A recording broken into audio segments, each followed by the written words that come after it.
Hello student. तो अपन आज क्या देखेंगे, जो अपना चैप्टर रनिंग है some basic concept of chemistry, उसको अपन देख रहे हैं। इसमें मैं प्रीवियसली 2 to 3 वीडियोस लेक्चर अपने ले चुकी हूँ, वीडियोस के फॉर्म में आपको मिल रहे हैं। बाकी मैं ऑनलाइन लेक्चर लेती हूँ, आप सबको पता है।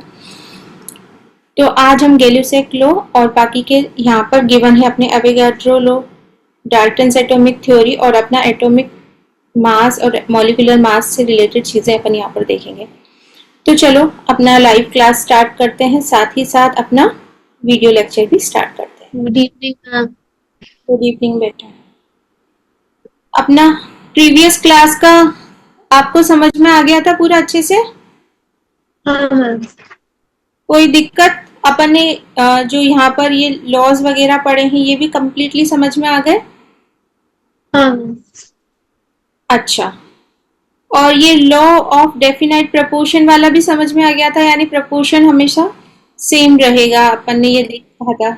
ठीक है, चाहे वो सिंथेटिकली अपन बनाए लेबोरेटरी में, चाहे नेचर में प्रेजेंट हो कोई चीज। कोई डाउट हो तो पूछ लो, फिर आगे प्रोसीड करें अपना। नहीं मैम, नहीं कोई डाउट। ठीक है। तो अगर आपको ये वाला law, law of definite proportion समझ में आ गया ना, तो अपना ये जो लॉ है आज जो अपन स्टार्ट करेंगे, which is Gay Lussac law of जी। गैसियस वॉल्यूम, है ना। Gay Lussac law of gaseous volume जो है, ये भी डेफिनाइट प्रोपोर्शन जैसा ही कुछ है, बस यहाँ पर किस सेंस में बात करते हैं, वॉल्यूम के सेंस में बात करते हैं। यहाँ पर मासेस के सेंस में बात नहीं करते, केवल वॉल्यूम के सेंस में बात करेंगे, है वही बात। ठीक है, तो चलो स्टार्ट करते हैं। ये क्या बोलता है अपन को कि this law was given by, ये तो अपन को पता ही है। चलो, किसने दिया? गैल्यूसेक ने दिया, 1808 में दिया। इसने क्या बोला कि व्हेन गैसेस कंबाइन और are produced in a chemical reaction, they do so in a simple ratio by volume। यानी कि क्या सिंपल सी बात बोली, जब भी गैसेस कंबाइन होती है या कोई केमिकल रिएक्शन देती है, तो यहाँ पर जब रिएक्शन इनकी होती है, simple ratio by volume provided all gases are at same temperature and pressure. बस क्या बोला है कि बस सेम टेम्परेचर प्रेशर रहने की नीड है, बाकी जब कंबाइन होगी तो वो हमेशा सेम ही रिजल्ट देगी। मतलब दो रिएक्टेंट है, वो कंबाइन कर प्रोडक्ट फॉर्म कर रहे हैं, तो वो गैसेस कभी भी कंबाइन हो, भले अपन लेबोरेटरी में करवाए चाहे नेचर में करवाए, बस प्रोवाइडेड टेम्परेचर और प्रेशर सेम रहना चाहिए, उनका रिजल्ट हमेशा क्या आने वाला है, सेम आने वाला है। यानी रिएक्शन करवाते हैं अपन ए प्लस बी की, ए प्लस बी का रिएक्शन करवाएंगे तो अपन बोलते हैं कि ए बी प्रोडक्ट बनेगा अपना यहाँ पे। ठीक है ना, ये बोला ए बी प्रोडक्ट फॉर्म होगा, तो यहाँ पर हमेशा ए प्लस बी की रिएक्शन करवाने पे ए बी ही प्रोडक्ट फॉर्म होगा। बस कंडीशन अप्लाइड कि हमेशा ए और बी को सेम टेम्परेचर और प्रेशर में लिया जाए तो हमेशा ए बी ही बनेगा। तो एग्जाम्पल ले लो यहाँ पर, क्योंकि अपन यहाँ पर गैसेस की बात कर रहे हैं, तो यहाँ पर वॉल्यूम वाला कॉन्सेप्ट लेकर चल रहे हैं, है ना। कौन सा कॉन्सेप्ट लेकर चल रहे हैं? वॉल्यूम वाला कॉन्सेप्ट और लेकर। तो क्या सिंपल सी बात है, जैसे अपन ने 2:1 का रेशो देखा था वहां पर, अब यहाँ पे भी वही 2:1 वाला रेशो ही कंसीडर कर रहे हैं कि 100 ml ऑफ वाटर लिया, सॉरी 100 ml ऑफ हाइड्रोजन लिया अपन ने और उसकी रिएक्शन करवाई 50 ml ऑफ ऑक्सीजन के साथ में, तो गिव्स 100 ml वाटर। ठीक है ना, तो ये ही बोलना चाह रहा है कि हम कभी भी जब भी हाइड्रोजन की और ऑक्सीजन की रिएक्शन करवाएंगे, अगर हाइड्रोजन का अपन ने 100 ml और ऑक्सीजन का 50 ml लिया है, तो हमेशा अपना जो H2O बनेगा वो 2:1 के रेशो में ही बनेगा। चाहे आप कोई सी भी लेबोरेटरी में करवाओ, नेचर में करवाओ, अपने घर में करवाओ, कैसी भी रिएक्शन करवाओ, पर अगर अपन ने 100 ml हाइड्रोजन लिया है और 50 ml वाटर लिया है, बस टेम्परेचर प्रेशर मेंटेन करना है अपन को सेम। कि अपन ने मान लो कि आप टेम्परेचर कितना लिया, 278 केल्विन टेम्परेचर ले लिया और प्रेशर भी कुछ भी मान लो 1 बार एटमॉस्फेयर ले लिया, तो वो हमेशा मेंटेन रहना चाहिए, तब अपना रिजल्ट हमेशा क्या आएगा, सेम रिजल्ट आएगा। तो यही बोल रहा है अपना गैल्यूसेक लॉ। तो गैल्यूसेक law discovery of integer ratio in volume relationship is actually the law of definite proportion. देखो बोला ना इसने actually the law of definite proportion by volume के सेंस में बोल रहा है ये, और वहां पर अपन को बोला गया था मास के सेंस में. यहाँ पर क्या ले रहे हैं अपन? वॉल्यूम ले रहे हैं, वॉल्यूम है ना. तो the law of definite proportion state earlier was with the respect of mass. The Gay Lussac law was explained properly by the work of Avogadro. अब जो गैल्यूसेक ने जो भी पढ़ाया अपन को, इसको कौन एक्सप्लेन करेगा? एवोगाड्रो एक्सप्लेन करेगा, है ना. तो एवोगाड्रो लॉ भी देख लो, ये भी एक मतलब बहुत ज्यादा काम में आने वाला लॉ है, और ये नंबर तो अपने हर जगह काम में आता है केमिस्ट्री में, एवोगाड्रो नंबर. तो एवोगाड्रो ने 1811 में प्रपोज किया था लॉ, और इसने क्या बोला था? Equal volume of all gases at same temperature and pressure. Condition इसने भी वही दी है, same temperature and pressure, should contain equal number of molecule. ये लाइन इंपॉर्टेंट है, contain should contain equal number of molecule, यानी कि यहाँ पर नंबर ऑफ मॉलिक्यूल क्या रहेंगे? सेम रहेंगे. और Avogadro made a distinction between atoms and molecule, यानी उन्होंने एटम और मॉलिक्यूल में भी डिफरेंशिएट करके अपन को बताया कि एटम किसे बोलेंगे और मॉलिक्यूल्स किन्हें बोलेंगे. ठीक है, ये बात यहाँ तक कोई डाउट हो तो बोलो कि यहाँ ये लाइन कैसे आई मैम, ये क्यों आया, समझ में आया कि नहीं आया? नहीं मैम, समझ में. ओके बेटा. Atom and molecule which is quite understandable in present time if we consider again the reaction hydrogen and oxygen produce water. We see that 2 volume of hydrogen combined with 1 volume of oxygen give 2 volume of H2O without leaving unreacted oxygen. ये तो simple सी reaction है. अब यहाँ पर आती अपने काम की बात. क्या आता है कि each फिगर कौन सा दे दिया इन्होंने? 1.9 फिगर कहाँ पर है अपना? ये रहा, इसको ही बता रहा है. देखो मैं डायरेक्ट फिगर से बता देती हूँ आपको. क्या बोल रहा है अपना ये एवोगाड्रो कि 1 वॉल्यूम ऑफ हाइड्रोजन अपन ने लिया, और 1 वॉल्यूम ऑफ हाइड्रोजन यानी टोटल कितना हो गया? 2 वॉल्यूम ऑफ हाइड्रोजन हो गया, है ना. किससे रिएक्ट कर रहा है ये? 1 वॉल्यूम ऑफ ऑक्सीजन से. तो अपना जब ये अपन ने 2 वॉल्यूम लिया है, तो अपना यहाँ पर जो वाटर वेपर बनेगा वो कितना बनेगा? 2 वॉल्यूम बनेगा. तो ये यही बोलना चाह रहा है अपन के अवोगाड्रो कि इक्वल नंबर ऑफ मॉलिक्यूल, यानी कहाँ से हो गया? हाँ, Avogadro could explain the above result by considering the molecule to be polyatomic, यानी मॉलिक्यूल को कैसे कंसीडर कर लिया इसने? पॉलीएटॉमिक. H2O है तो यहाँ पर कितने एटम प्रेजेंट है? यहाँ पर 3 एटम प्रेजेंट है ना, है कि नहीं है? If hydrogen and oxygen were considered as a diatomic, hydrogen और ऑक्सीजन अपने आप में डाइएटॉमिक है, पर यहाँ पर जो अपने बन के आ रहा है H2O वो क्या है? पॉलीएटॉमिक है. As recognised now then the above result are easily understandable. However, Dalton and others believe that at that time the atoms of the same kind cannot combine, and molecule of oxygen or hydrogen containing 2 atom did not exist. क्या बोला इसने कि अपना ये Dalton, देखो क्या दिया है, डाल्टन और जो बाकी के साइंटिस्ट थे ना, वो क्या बिलीव करते थे कि time that atom of the same kind, same तरीके के जितने भी एटम है, can not combine, and molecule of oxygen and hydrogen containing 2 atom did not exist. यानी सेम तरीके के ऑक्सीजन ऑक्सीजन, हाइड्रोजन हाइड्रोजन, अपना हीलियम हीलियम, इस तरीके के जो भी एटम है सेम तरीके के हैं, तो वो कभी भी कंबाइन नहीं करते और वो एग्जिस्ट ही नहीं करते. जबकि एक्चुअली में तो एग्जिस्ट करते हैं. अपन तो देखते ही हैं कि हाइड्रोजन हमेशा H2 के फॉर्म में एग्जिस्ट करता है, ऑक्सीजन O2 के फॉर्म में, नाइट्रोजन N2 के फॉर्म में. पर ये पहले वाले साइंटिस्ट को ये था कंसेप्शन की, है ना, सेम तरीके के एटम कंबाइन नहीं करते, पर एक्चुअली में अपन ने देखा कि यहाँ पर सेम तरीके के एटम कंबाइन करते हैं. ठीक है ना. अब Avogadro proposal was published in the French journal by Physique. In spite of being correct, it did not again much support. अब ये कोई काम की चीज नहीं, वैसे तो ये थ्योरी है कि जर्मन साइंटिस्ट और ये किसने क्या किया, ये कराऊं कि after about 50 years in 1860 the first international conference of chemistry was held in Karlsruhe, Germany to resolve various ideas. At the meeting Stanislaw Cannizzaro represented a sketch a course of chemical philosophy which emphasized on the importance of Avogadro work.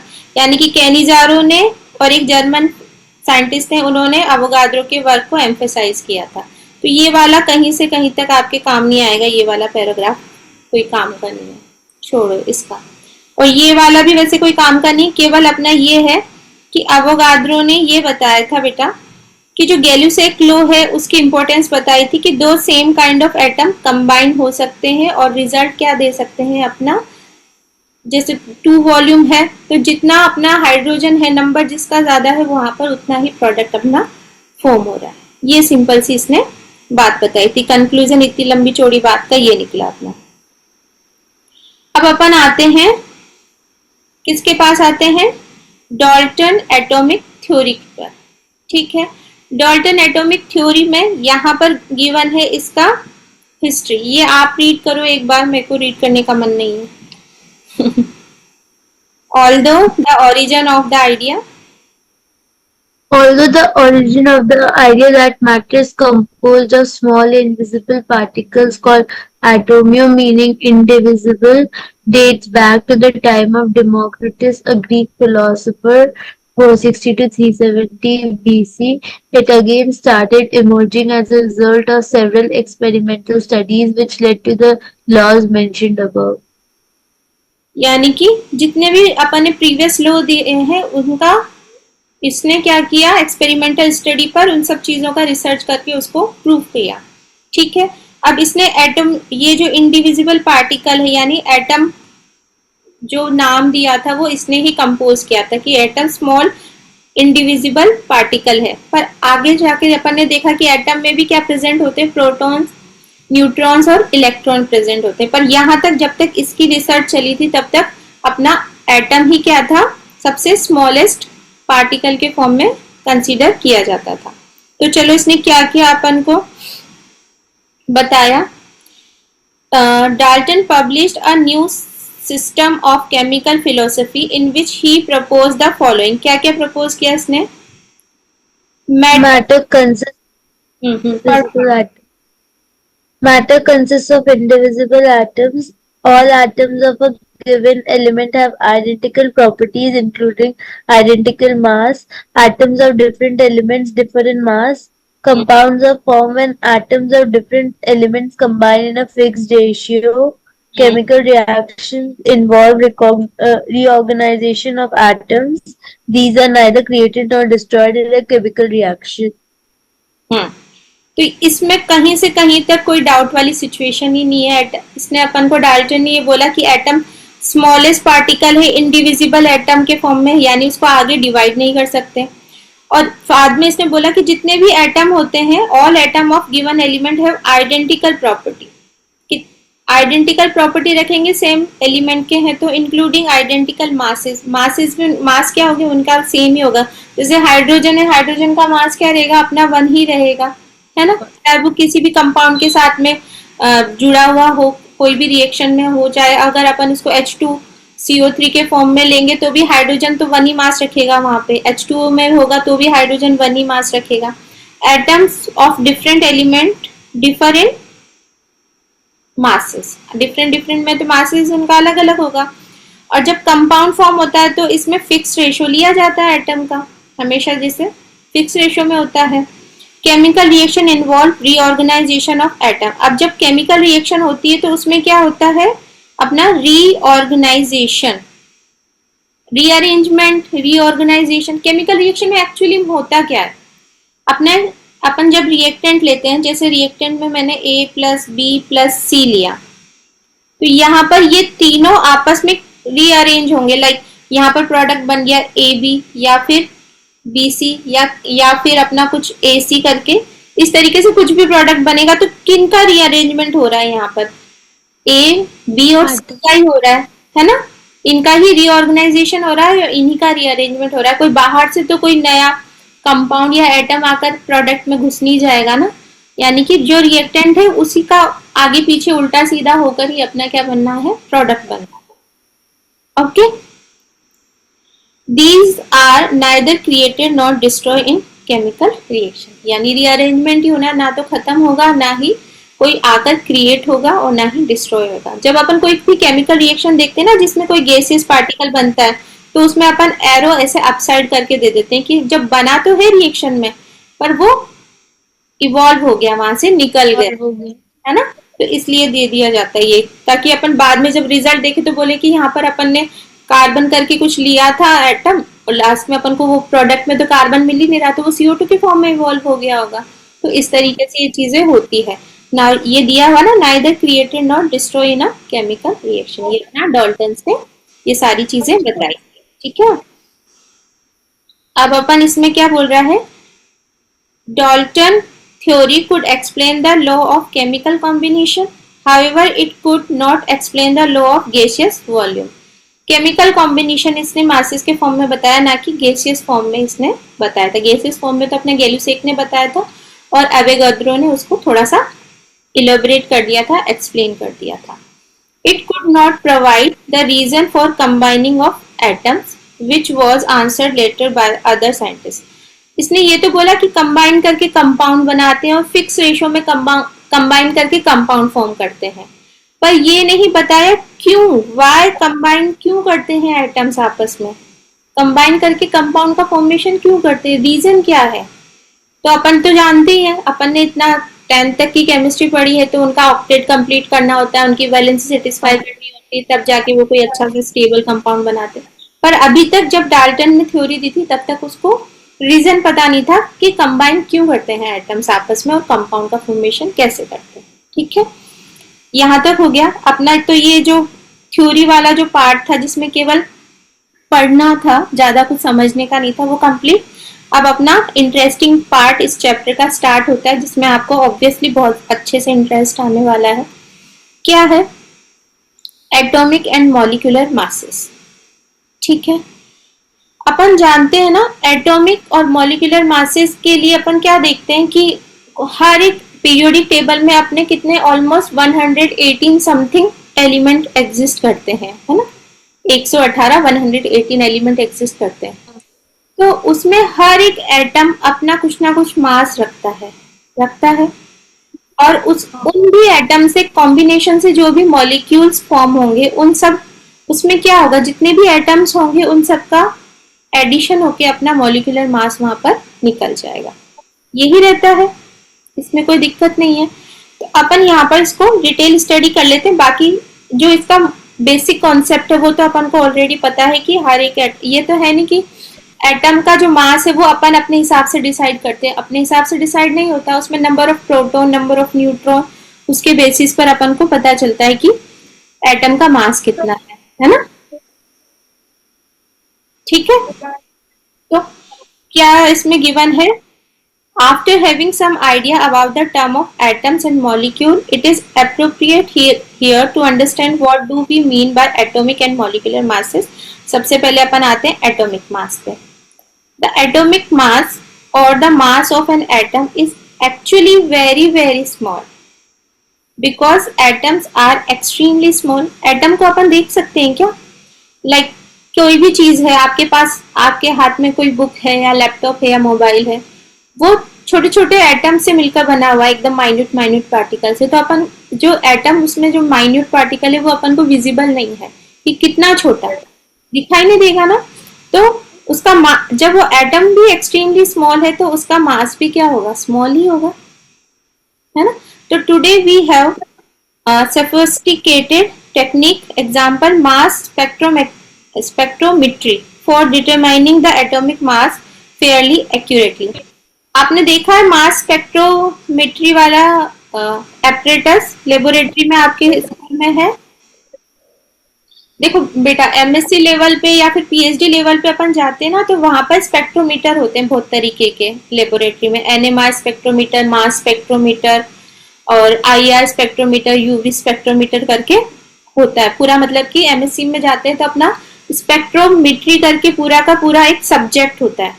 जैसे अभी आप पढ़ते हो ना class 11 में, दो ही books हैं आपके पास में, एक केमिस्ट्री 1 है और केमिस्ट्री 2 है। केमिस्ट्री 1 में आपके इनऑर्गेनिक और ऐसा कुछ है, और सेकंड में ऑर्गेनिक वाला पोर्शन है ना। जब अपन हायर क्लासेस में जाते हैं तो स्पेक्ट्रोमेट्री करके अपना एक पूरा चैप्टर, वो चैप्टर क्या, पूरा बुक होता है जिसमें पार्टीशन होते हैं अलग अलग के, मास स्पेक्ट्रोमेट्री, एनएमआर स्पेक्ट्रोमेट्री, क्या था वो, यूवी स्पेक्ट्रोमेट्री, आईआर स्पेक्ट्रोमेट्री। तो उसमें से एक था मास स्पेक्ट्रोमेट्री। तो ये एक एपरेटस होता है जिसमें अपन उस कंपाउंड को रखकर उसका मास डिटरमाइन कर सकते हैं। कंपाउंड को टेस्ट ट्यूब में, या छोटी वाली टेस्ट ट्यूब आती है उसमें फिक्स करके उसमें कंपाउंड का मास, उसमें अपन को एग्जैक्ट पता लग जाता है, रीडिंग आ जाती है कि इतना मास है। तो ये अपन को एक एपरेटस से पता चल रहा है, यानी मास स्पेक्ट्रोमेट्री टेक्निक से पता चल रहा है। ये अपन को ऐसे तो पता नहीं था कि कितना मास होगा, कैसे पता अपन को कार्बन 12 रखता है अपना, ऑक्सीजन 16 रखता है, ये सब चीजें तो अपन को नहीं पता ना। तो कैसे ये अपन को बोला जाए तो एक थियोरटिकल वैल्यू मिल गई अपन को, क्योंकि ये तो प्रैक्टिकल आप लेबोरेटरी में नॉर्मल टाइम से तो नहीं कर सकते। But in 19th century, scientists could determine the mass of one atom relative to another by experimental mean, as has been mentioned earlier. अपन ने निकाला तो उससे, किससे, मास स्पेक्ट्रोमेट्री से। पर 19th सेंचुरी के बाद में अपन ने क्या देखा कि रिलेटिव एटॉमिक मास करके एक कॉन्सेप्ट यहाँ पर लाया गया। रिलेटिव यानी कि रिलेट करके देखना है किसी से। क्यों प्रार्थना, क्या करके देखना है, रिलेट करके देखना। तुम्हारा स्क्रीन पोज हो गया था, मैंने कहा सो गई क्या। ठीक है, देखो क्या देखना है, determine the mass of one atom relative to another, another किसी से रिलेट करके देखना है। तो hydrogen being the lightest atom was arbitrarily assigned a mass of 1 without any unit. Hydrogen का जो मास देखते हैं अपन, क्या होता है, 1 होता है without any unit, and other element were assigned masses relative to it. और हाइड्रोजन से रिलेट करके इन्होंने अदर एटम्स का मास यहाँ पर देखा। अब यहाँ पर एक लाइन आपने देखी कि ये क्यों दिया यहाँ पर बॉक्स में, विदाउट एनी यूनिट। इसके बारे में आप कुछ बोलना चाहोगे, नहीं तो फिर मैं एक्सप्लेन करूं। ये बॉक्स लगाकर क्यों दिया, ऐसा क्या इनको जरूरत पड़गी कि ये बॉक्स में विदाउट एनी यूनिट करके इन्होंने दिया। नहीं तो अपन तो जनरली ये बोलते हैं ना कि एटॉमिक मास वगैरह अपन लिखते हैं तो यू करके लिखते हैं, या एएमयू करके उसके पीछे अपन यूनिट लगाते हैं, मास की यूनिट लगाते हैं ना ऐसे, या तो एएमयू या फिर यू करके लगा देते हैं। तो यहाँ पे ये जो दिया है विदाउट एनी यूनिट, इससे आपको क्या समझ में आया, ये जो लाइन इन्होंने बोली, बोलो बताओ क्या लगता है आपको, फिर नहीं तो मैं तो बताऊंगी इसे।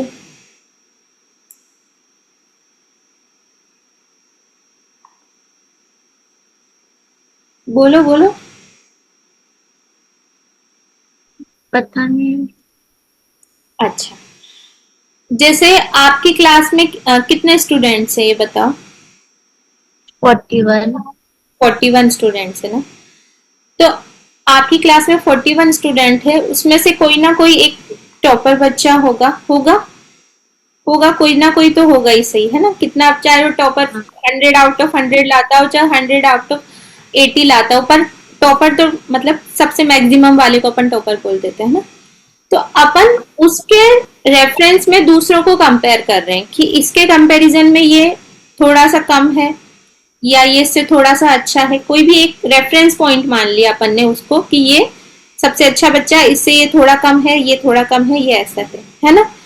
तो उसका खुद का कोई ऐसे फिक्स, मतलब वो एक फिक्स चीज हो गई। अब उसके सेंस में लेंगे तो अपन, उसका कोई यूनिट नहीं हुआ। आप दूसरे को लेंगे तो ये बोलेंगे कि ये इससे 5% कम मार्क्स लाता है, तो पहले वाले का तो कोई यूनिट नहीं हुआ ना, दूसरे वाले का हुआ, लेस देन 5% हो गया उसका।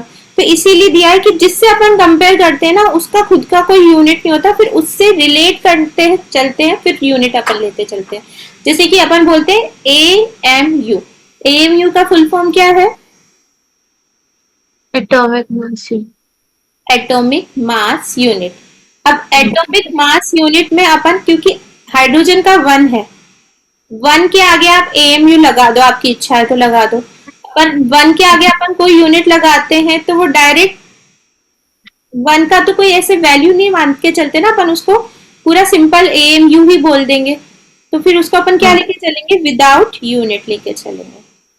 ये रेफरेंस पॉइंट हो गया अपने लिए hydrogen. Hydrogen being the lightest atom was arbitrarily assigned as a mass of 1 and another elements was assigned mass relative to it। इससे रिलेट करके लेकर चल रहे हैं। ये वाली लाइन इसलिए समझाई मैंने क्योंकि अपन इस चीज पर कभी गौर नहीं करते। अपन हमेशा मासेस को सम करके लिख देते हैं। मान लो अपन किसी का मॉलिक्यूलर मास निकालना है या ओनली किसी का एटॉमिक मास बोला तो अपन यू लगा देंगे उसके पीछे या AMU करके लिखकर अपना काम निकाल देते हैं, है ना, यही करते हैं। पर अपना जिससे रिलेट कर रहे हैं उसका मास नहीं लेते हैं अपन। ठीक है, जैसे अगर मेरे को किसी का वॉल्यूम लिखना है, 1 लीटर है, तो 1 लीटर 1, तो फिर उसका कोई वैल्यू नहीं है ना, 1 लीटर। अब अपन को कंपेयर करना है तो दूसरे को अपन उससे कंपेयर करके चलेंगे कि ये इससे 2.5 यानी 0.5 कम है तो वो आधा लीटर हो गया। आधे का मतलब क्या हुआ? 1 से आधा, हाफ लीटर। और 1.5 लीटर मतलब कि 1 में 0.5 ऐड हो गया, तो वो अपना रेफरेंस पॉइंट हो गया, यानी एक चीज जिससे अपन रिलेट करके चल रहे हैं किसी को, तो वो खुद अपने आप में यूनिट है, उसके आगे यूनिट लगाने की जरूरत नहीं है ना। अब क्या गिवन है अपन को? However the present system of atomic masses is based on the carbon 12 as the standard and has been agreed upon in 1961. Here carbon 12 is one of the isotope of carbon, can be represented as 12C।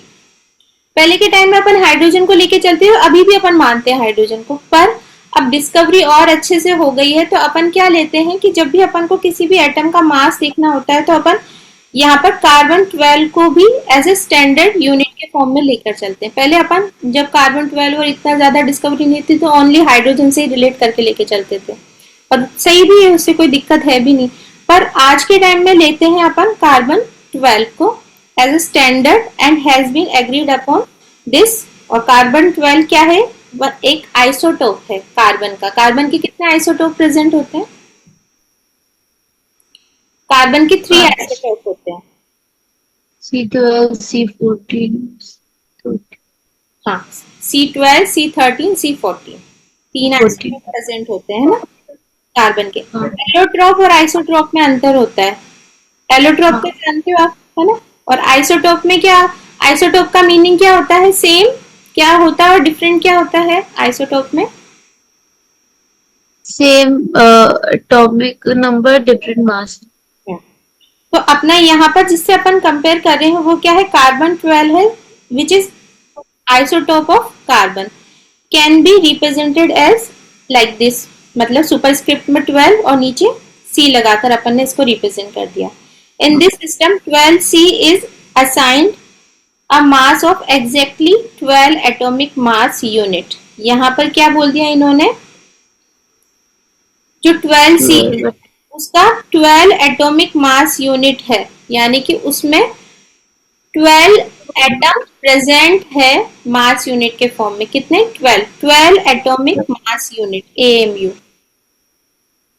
12 atomic mass unit, 12 atomic mass unit किसका?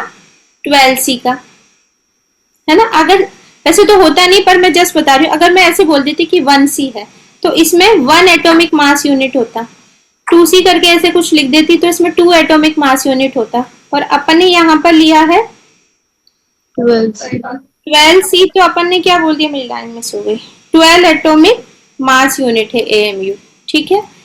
And masses of all other atoms are given relative to this standard. और अपन आज के time में इस 12 atomic mass unit से दूसरों को रिलेटिव कर दूसरे अदर जो भी एटम्स है उसको रिलेटिव एटॉमिक मास के लिए लेके चलते हैं। देखो यहाँ पर ये डेफिनेशन अपन के आ सकती है एग्जाम में कि एटॉमिक मास यूनिट का मीनिंग क्या है, मास कैसे कैलकुलेट करते हैं। तो one atomic mass unit is defined as mass exactly equal to 1/12 of the mass of one carbon 12 atom। 1/12 यानी डिवाइड कर देंगे जो भी होगा उसको 1/12 करके, इस तरीके से होगा। क्या है, one atomic mass unit is defined as the mass exactly equal to 1/12 of mass of one carbon atom. जैसे अभी मैंने आपको बोला ना कि अगर 1c होता तो 1 लेकर चलते हैं, अब जबकि 12c है तो अपन क्या ले लेंगे, 1 किसी और को कंपेयर करेंगे तो यहाँ पर 1/12 से उसको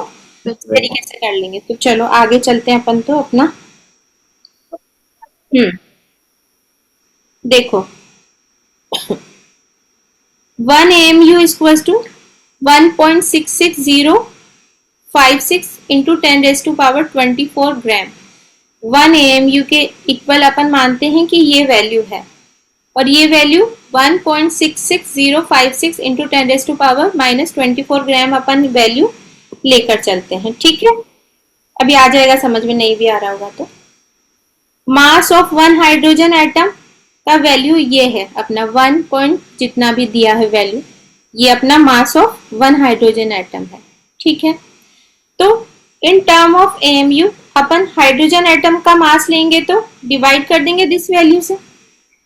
ठीक, तो अपना वैल्यू एग्जैक्ट वैल्यू क्या निकल के आएगा, 1.0078। और अपन ने कल पढ़ा था ना, अगर मोर देन 5 होता है तो आगे एक नंबर ऐड हो जाता है।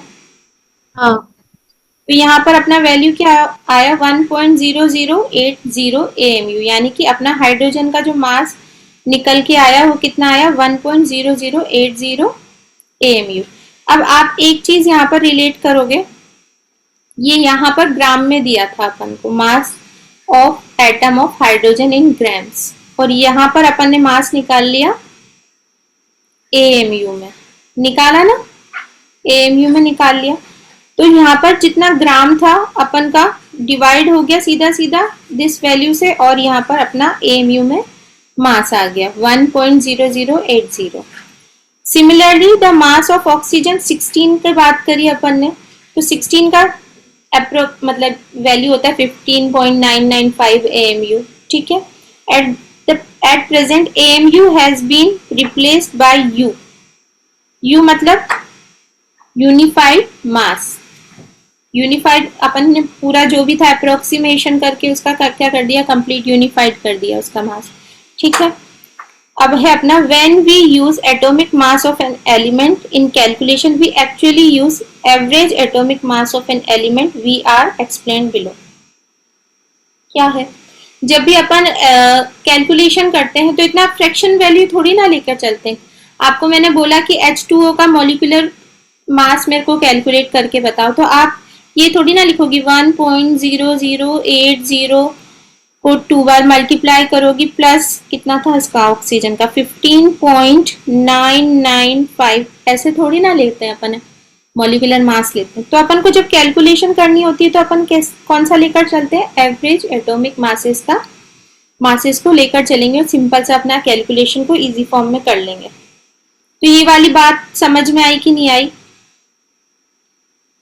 हाँ, क्या कि वन हाइड्रोजन एटम का लिया, फिर अपन ने कार्बन को ले लिया।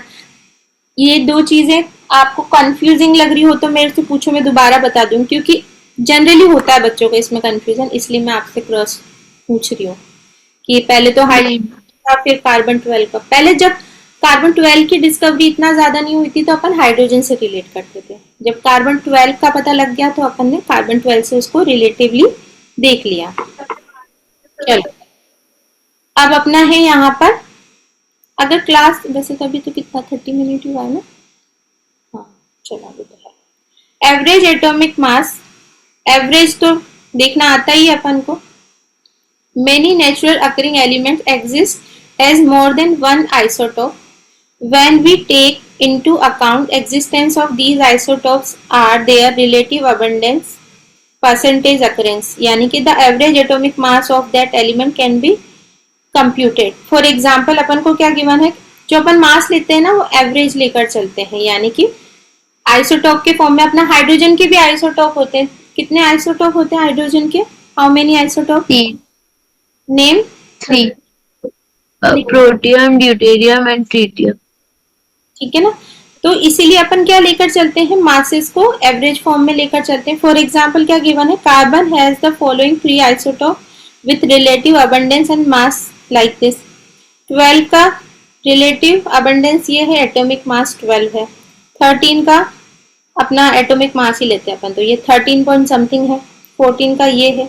जब एवरेज लेंगे तो अपना कितना आ रहा है यहाँ पर, 12 समथिंग आ रहा है। तो एवरेज एटॉमिक मास को अपन यहाँ पर लेकर चलते हैं। तो ये अपना क्या हो जाता है यहाँ पर इसका काम।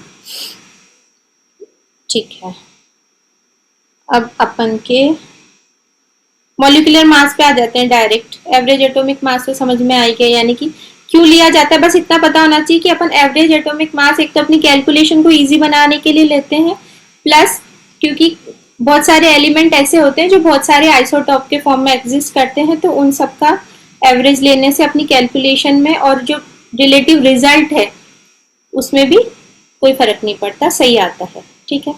मॉलिक्यूलर मास, मॉलिक्यूलर मास भी आपको ऑलरेडी पता है। Molecular mass is the sum of atomic masses of the element present in a molecule. Molecule में जितने भी एटम प्रेजेंट है उनका अपन ने क्या ले लिया, मास का सम ले लिया। It is obtained by multiplying the atomic mass of each element by number of its atom and adding them together. यानी जितने भी एटम्स है उसको मल्टीप्लाई कर देंगे और उनको आपस में ऐड कर देंगे। एग्जाम्पल आपको यहाँ पर गिवन है मीथेन का। मीथेन का अगर अपन एग्जाम्पल देखें तो ये इतना भी कोई कैलकुलेट करने का जरूरत नहीं जितना इन्होंने दिया है, डायरेक्ट अपना क्या कर लेंगे। मीथेन में 1 कार्बन एटम है, डायरेक्ट 12 प्लस हाइड्रोजन कितने हैं 4, तो 4 इंटू 1 यानी कि 4 ही हो गया। यानी 12 प्लस 4 किया तो अपना मीथेन का मॉलिक्यूलर मास कितना आया, 16। 60। ठीक है। हाइड्रोजन का भी ऐसे ही कैलकुलेट हो जाएगा। तो अच्छा चलो आप मुझे ऐसा करो, क्योंकि अपन देख ही रहे हैं एटॉमिक मास और मॉलिक्यूलर मास, तो एक दो क्वेश्चन यानी मास कैलकुलेट करवाना तो यहाँ पर बनता है। ठीक है। तो आप मुझे बेटा सबसे पहले तो जो अपनी शुगर है C6H12O6 यानी कि ग्लूकोज है, शुगर तो नहीं बोलना चाहिए, इसे ग्लूकोज है, इसका मॉलिक्यूलर मास कैलकुलेट करके बताओ मुझे।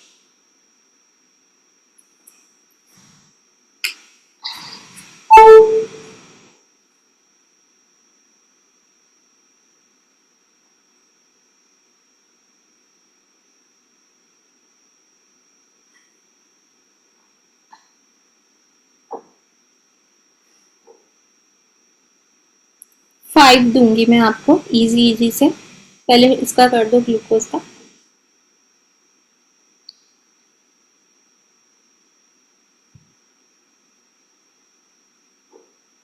वन 180 6 इंटू 12 क्या होगा, प्लस 12 प्लस 6 इंटू 16, और यहाँ पर इनको फिर सम कर दिया होगा। ठीक है। नेक्स्ट मैं देती हूँ आपको बेंजीन, जानते हो ना बेंजीन, बेंजीन सुना हुआ फील दे रहा है बेंजीन, रिमोट देना वाला। अपनी ऑर्गेनिक का फेमस हीरो है बेंजीन, ऑर्गेनिक केमिस्ट्री का hero of organic chemistry is benzene aromatic compound which is C6H6। ऐसा कुछ स्ट्रक्चर होता है इसका, या फिर ऐसे भी बना देते हैं। इसका कैलकुलेट करो मॉलिक्यूलर मास।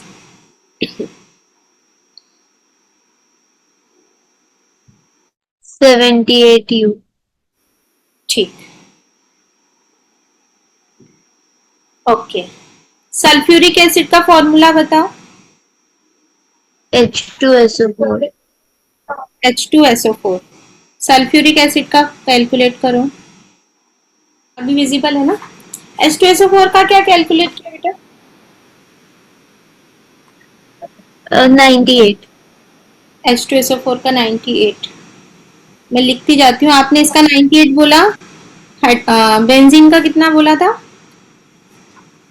बेंजीन का 78. और अपना ये ग्लूकोज 180. 180। अपना नेक्स्ट अपन लेते हैं, एसिड हो गया अपना, ऑर्गेनिक एक कंपाउंड हो गया, शुगर हो गया अपना। अपन और ले लेते हैं, एक बेस लेते हैं, बेस लेते हैं अपन सोडियम कार्बोनेट। सोडियम कार्बोनेट का फॉर्मूला बोलो। Na2CO3. कैलकुलेट करो मास। अगर किसी का एटॉमिक मास नहीं आता हो तो पूछ लेना, मैं बता दूंगी अभी। 106. 100 and 6. 106। अपन एक और अच्छा सा ऑर्गेनिक कंपाउंड लेते हैं जिसमें आपको कैलकुलेशन थोड़ी सी करनी पड़े। आ,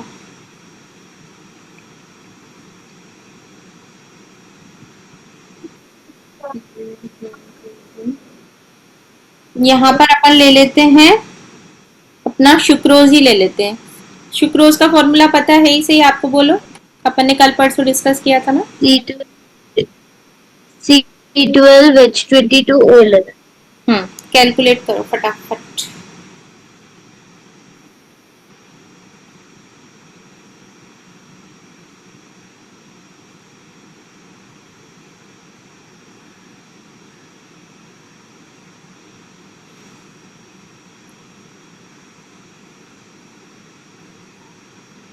C42.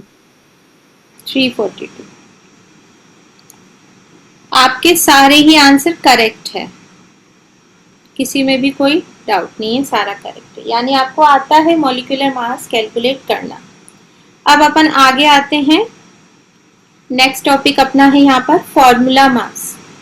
फॉर्मूला मास अपना क्या है, यानी कि जो भी कंपाउंड है वो फॉर्मूला के फॉर्म में एग्जिस्ट करता है। जैसे कि अपन ने क्या लिया, NaCl, जैसे इन्होंने अपन को एग्जांपल दे रखा है, तो NaCl ओनली सिंगल Na और Cl के फॉर्म में अपन ऐसे देखते हैं, तो ये तो है नहीं कि एक Na और एक NaCl ही अपना होगा, वो बहुत सारे आयन से मिलकर फॉर्म होगा। जैसे कि अपन अपना नमक का डिब्बा है घर में जो यूज करते हैं अपन, सॉल्ट का जो भी अपना होता है बॉक्स, तो उसमें ये नहीं है ना कि एक Na और एक Cl ही रखा हुआ है, ऐसा तो नहीं होता, तो वो एक कंबाइंड फॉर्म में होता है। तो वैसा ही कुछ दिया है, some substances such as sodium chloride do not contain discrete molecules as their constituent unit.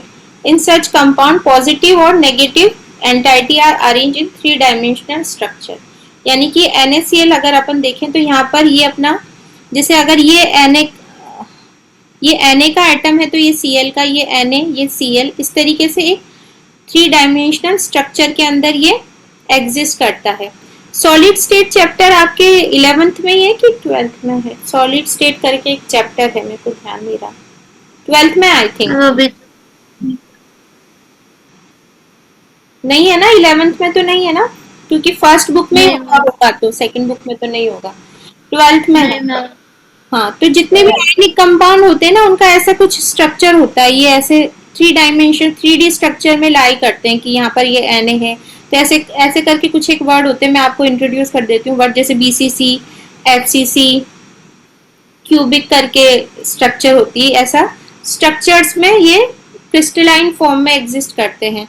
तो वैसा ही कुछ दिया है कि अपना यहाँ पर अगर अपन सोडियम क्लोराइड की ही बात करें तो नेगेटिव और पॉजिटिव चार्ज से मिलकर बना होता है और 3-डायमेंशनल स्ट्रक्चर वो रखता है अपना NaCl। तो अपन यहाँ पर क्या देखेंगे कि जितने भी सोडियम, अपन सोडियम क्लोराइड की बात करें तो जितने सोडियम आयन है यानी Na+ आयन है, उतने ही अपने क्लोराइड आयन उसको क्या करते हैं, सराउंड करते हैं। तो वैसे दिया कि sodium chloride 1 Na+ ion is surrounded by 6 Cl- ion, vice versa. Vice versa कहने का मतलब, जैसे मैंने अभी आपको बोला कि जितने ये होते हैं उतने ही सराउंड करते हैं, यानी कि कहने का मतलब ये है कि अगर 1 Na+ आयन है तो इसको 6Cl माइनस क्या करेंगे, सराउंड करेंगे चारों तरफ से, पर इनकी एक सॉलिड स्ट्रक्चर में क्रिस्टलाइन लेटिस स्ट्रक्चर होती है। ये वर्ड थोड़ा सा आपको नया लग रहा होगा, क्रिस्टलाइन लेटिस स्ट्रक्चर होती है। लेटिस यानी कि एक डेफिनाइट अरेंजमेंट में ये एग्जिस्ट करती थी। तो 5 ही हुए ना, एक और इस तरीके से। या फिर मैं बोलूं कि Cl माइनस है तो इसको हम ज्यादा हो गए, 7 हो गए। 7 हो गए क्या, मेरे को लगा कम था। इसकी मिनट 1 2 3 4 5 6, हाँ। और वैसे ही यहाँ पर 6N है, 1 2 3 4 5 6 प्लस मैम 6 क्यों? क्यों, आपको मैं एक स्ट्रक्चर शो करती हूँ। अभी मैं है ना इस स्क्रीन को बैक कर रही हूँ, मैं आपको गूगल खोल रही हूँ मैं स्क्रीन पे, देखना आप, है ना।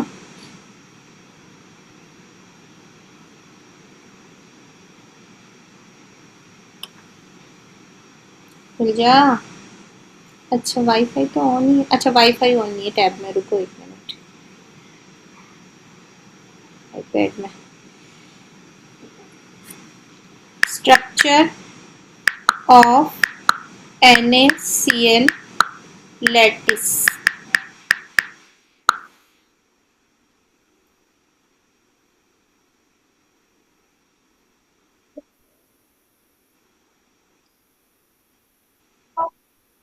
देखो यहाँ पर NaCl की बात करें ना अपन, मैंने बोला कि 6 एक Na एटम को, यहाँ पर मैं पेन नहीं चला सकती, मुंह से ही बताऊंगी, इस स्क्रीन पे पेन नहीं चलेगा, ठीक है ना। एक Na को आप देख रहे हो, पिंक कलर के 3 Cl माइनस सराउंड कर रहे हैं, विजिबल है अपन को।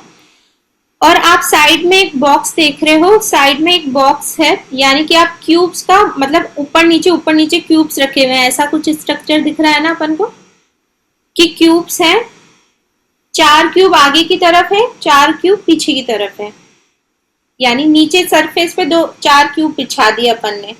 क्यूब तो पता ही है अपन को, 4 क्यूब को बिछा दिया और उसके ऊपर भी सेम साइज के सेम एक जैसे क्यूब ऊपर रख दिए अपन ने, रख दिए।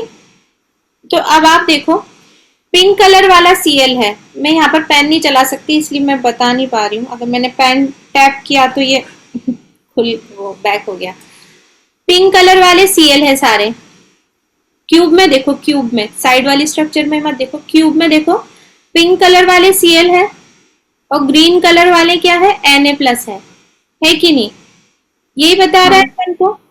तो अब आप देखो, एक Na प्लस को पकड़ लो, एक ग्रीन वाले डॉट को पकड़ लो, और देखो उसके चारों तरफ जितने पिंक डॉट है ना, वो 6 नंबर में डॉट उसको क्या करेंगे, घेरे हुए हैं। अब मैं इसको कैसे करूँ, डाउनलोड हो जाएगी क्या स्ट्रक्चर, एक बार ऐड टू फोटोज, 1 मिनट, ताकि मैं आपको अच्छे से समझा पाऊँ, जब आपने पूछा ही है तो फिर समझा भी दूँ मैं आपको अच्छे से। देखो फोटोज में ऐड हो गया होगा तो इजी हो जाएगा अपने लिए। हम्म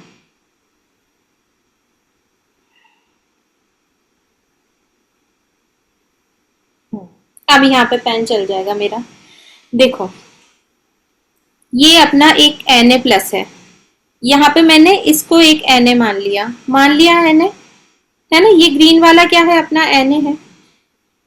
इस ग्रीन वाले या बीच वाले को लो, चलो ऊपर वाले तो फिर उसके ऊपर अपन को यहाँ पर अभी विजिबल नहीं है, ऐसे तो यूनिट चलती ही जाएगी, है ना। देखो ये वाला Na है जिसको मैंने ब्लू किया है। अब इसको मैं 6Cl से सराउंड करती हूँ, 1 2 3 4 5 6। अभी आपको ये कैसे आया, अभी आप पूछोगे मैम आप तो फिर किधर से भी ज्वाइन कर दोगे, आपकी मर्जी थोड़ी ना चलेगी कि आप तो ऊपर वाले से भी ज्वाइन कर दो, नीचे वाले से भी ज्वाइन कर दो, ऐसे नहीं चलेगा ना। तो फिर क्या करते हैं, देखो मैं आपको खुद से ड्रॉ करके बताती हूँ। अरे हो जा रहे बाबा, कहाँ जा रहा है। हम्म ये मैंने बना लिया एक अच्छा सा तो क्यूब,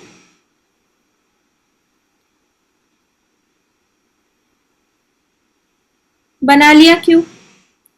अब ऐसा ही क्यूब इसके बगल में भी इधर भी होगा, एक इधर भी होगा, एक इधर भी होगा और एक ऊपर भी होगा, क्योंकि ये 3 डायमेंशनल कंटिन्यूअस स्ट्रक्चर होती है। क्या होती है?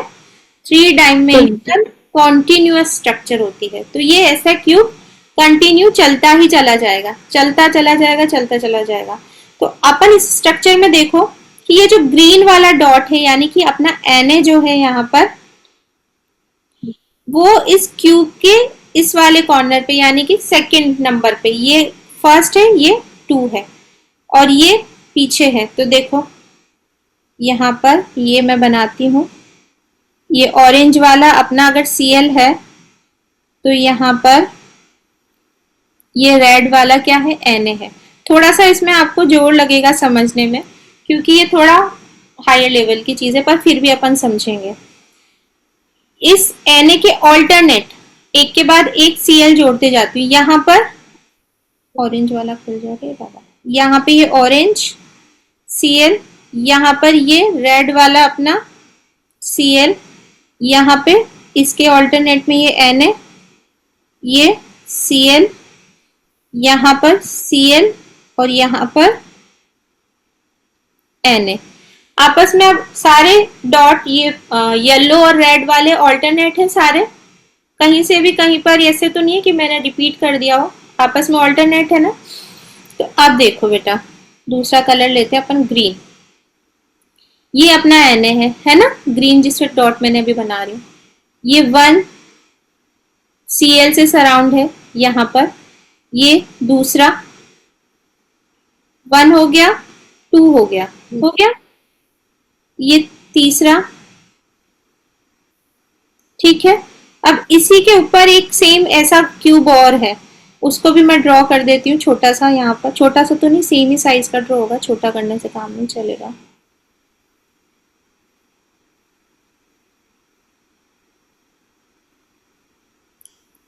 ऐसा बना दिया मैंने, बहुत लंबी कहानी है ये। यहाँ पर फिर ऑल्टरनेट येलो, येलो और यहाँ पे ऑरेंज या रेड जो भी बोलो, फिर यहाँ पे येलो, यहाँ पे रेड, बना दिया है ना।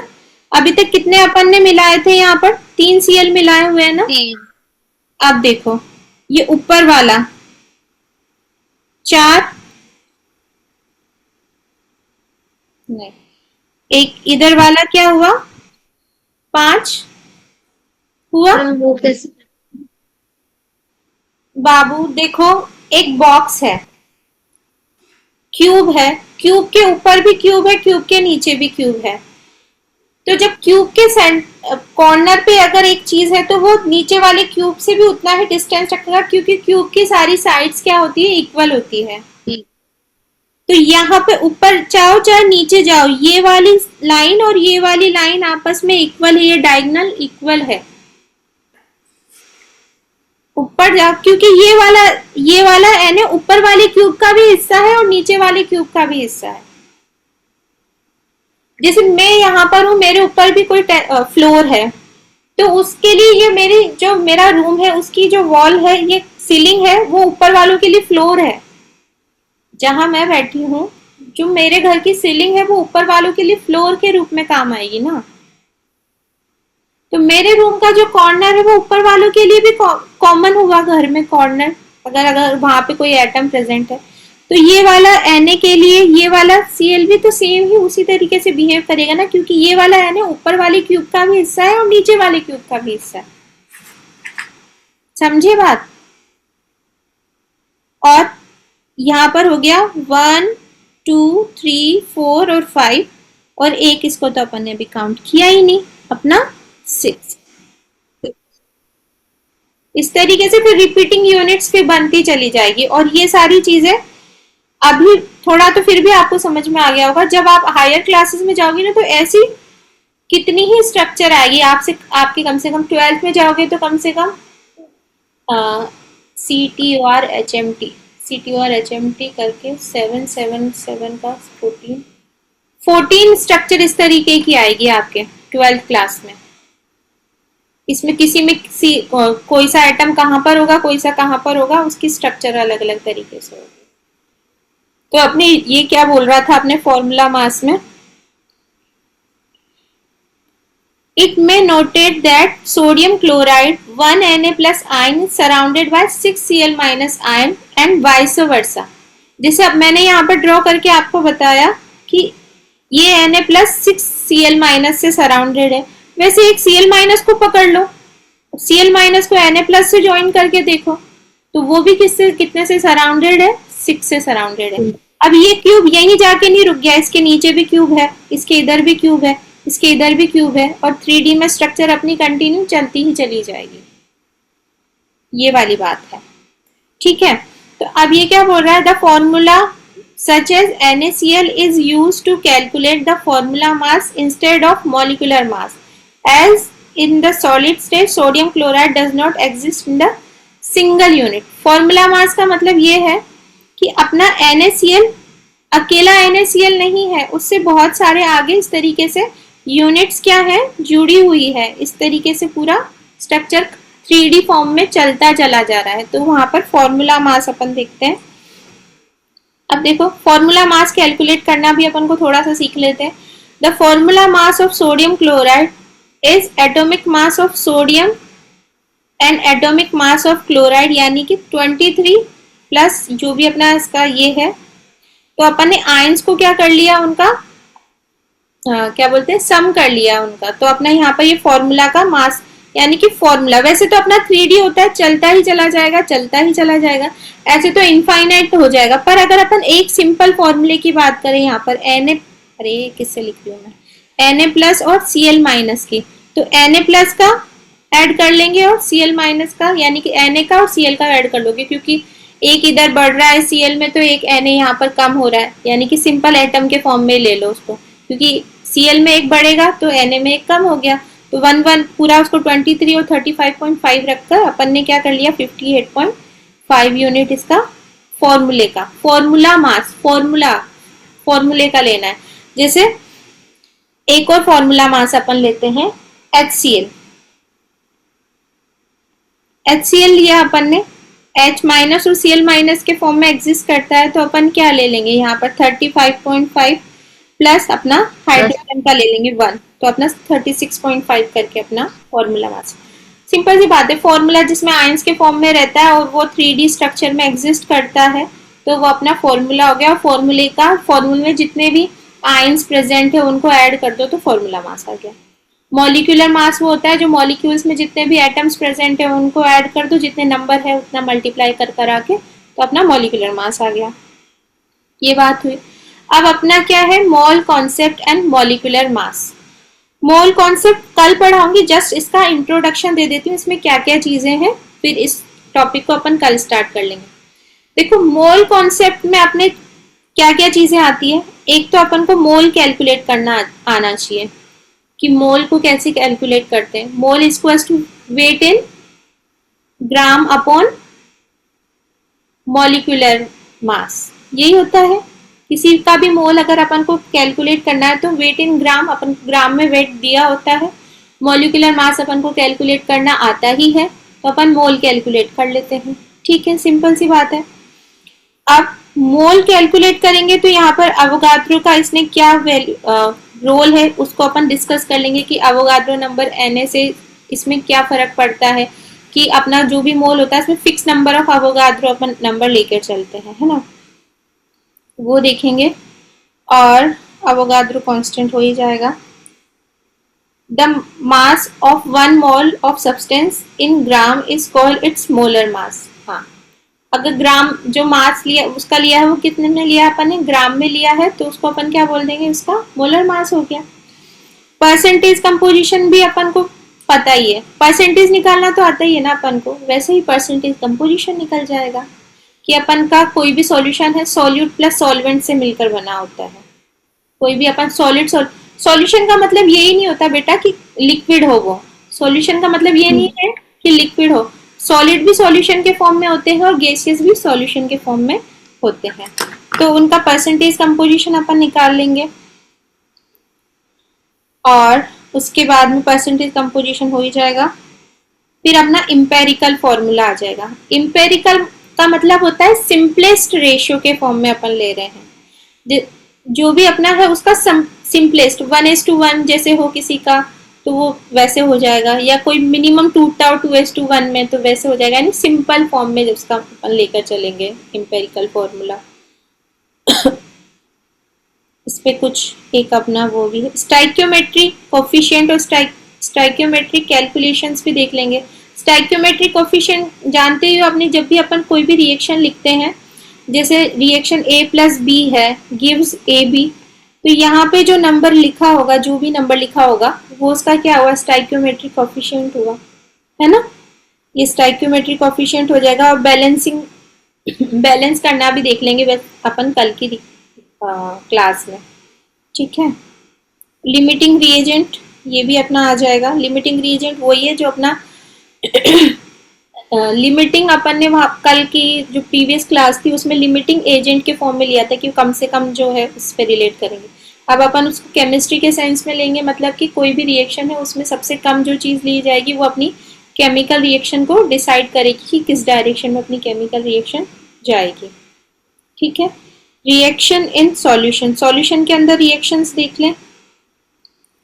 तो अपना यहाँ पर कुछ मैंने छोड़ दिया क्या, मोल फ्रैक्शन, मोलैरिटी, मोलैलिटी और ये सारी चीजें अपन देख लेंगे।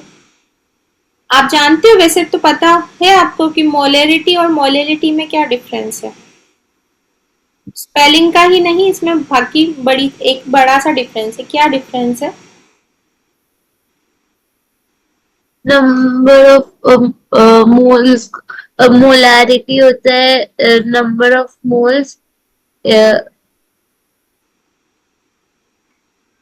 in 1 liter of the solution. Molarity और मोलैलिटी,